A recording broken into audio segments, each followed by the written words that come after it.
Kagulat World, isang nakakagulat na balita ang gumising sa buong Ayala Nation ngayong araw.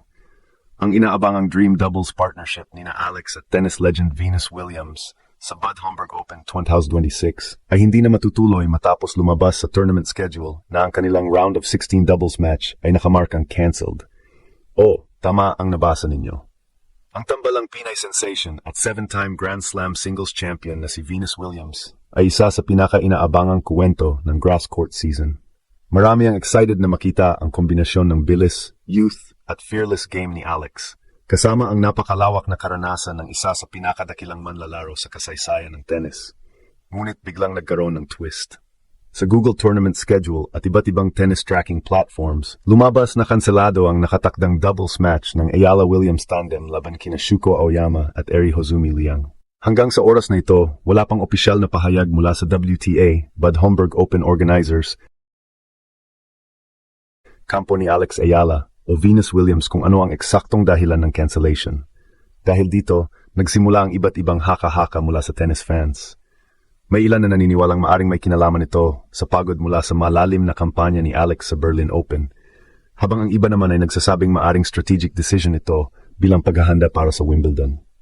Ngunit muli nating idiin, wala pang opisyal na kumpirmasyon sa alinman sa mga ito. Sa kabila ng biglaang development na ito, nananatiling mataas ang excitement ng mga tagahanga para sa susunod na kabanata ng career ni Alex.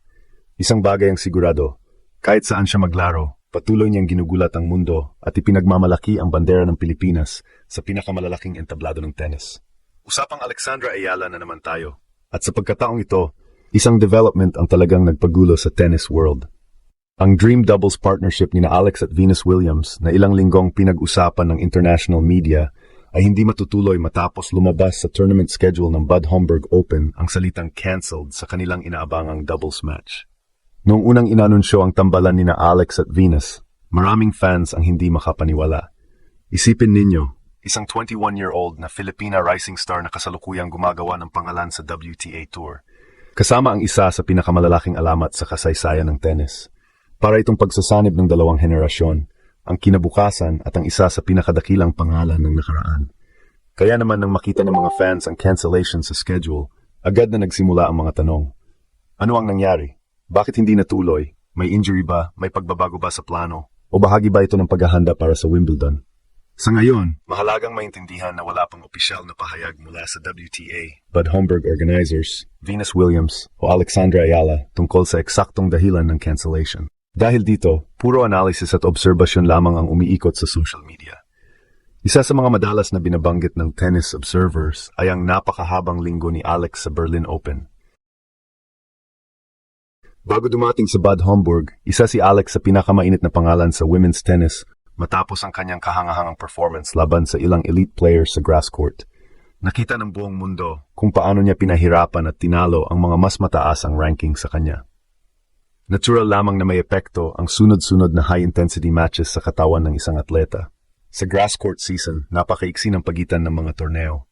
Minsan, ilang araw lamang ang pagitan bago muling bumiyahe at maglaro sa susunod na event. Marami ring fans ang nagsasabing posibleng mas mahalaga ngayon para kay Alex ang Wimbledon preparation kaysa dagdag na doubles matches.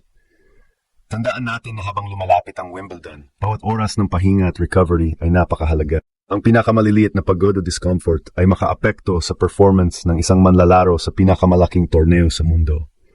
Kaya kahit nakakadismaya para sa mga fans ang hindi matuloy na Ayala-Venus partnership, maraming tennis analysts ang naniniwalang mas mahalagang tingnan ang mas malaking larawan. At ang mas malaking larawan na ito, patuloy na tumataas ang antas ng laro ni Alex at mas malaki pa ang mga oportunidad na naghihintay sa kanya sa mga susunod na linggo. Isang bagay ang malinaw. Ang simpleng katotohanan na nakatakda sana siyang makipagpartner kay Venus Williams ay patunay kung gaano nakalayo ang narating ng ating Pinay star. Hindi na siya simpleng prospect lamang. Isa na siyang kinikilalang pangalan sa pinakamataas na antas ng women's tennis.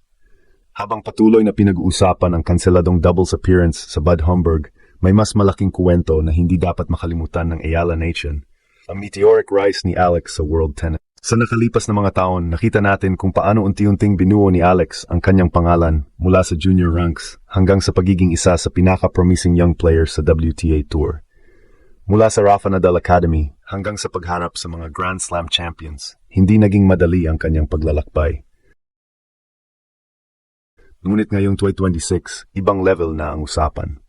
Ang kanyang mga panalo laban sa mga elite players sa grass season ay nagbigay ng malinaw na mensahe sa tennis world. Hindi na lamang siya future star, isa na siyang kasalukuyang banta sa pinakamalalaking pangalan sa tour.